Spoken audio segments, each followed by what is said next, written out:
Welcome to the Rim Brake Rodeo. We hope this video helps. In this video, I will explain how to replace license plate light bulbs on a Nissan Sentra. First, gather your tools, then locate the light assembly. Next, you'll remove the old bulb and finally, install the new one. This simple process ensures your vehicle remains visible and compliant with regulations, keeping you safe on the road. Let's get started with the details. To begin, you'll need a flathead screwdriver. Open your trunk lid to access the carpeted liner. Locate the plastic fasteners holding the liner in place. Use your flathead screwdriver to gently pry out the center of each fastener, then remove the entire fastener. Carefully pull back the trunk lid liner to reveal the light bulb sockets.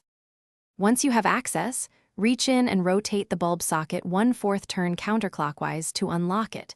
Gently pull the old bulb straight out of the socket. Now, take your new number 168 bulb and push it straight into the socket.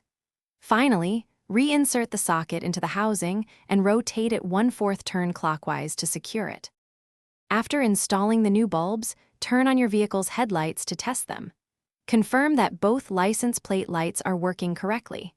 Once verified, carefully push the trunk lid liner back into its original position. Reinstall all the plastic fasteners, ensuring they are securely in place to complete the process. Great job! Thanks for watching. Consider subscribing if we helped you.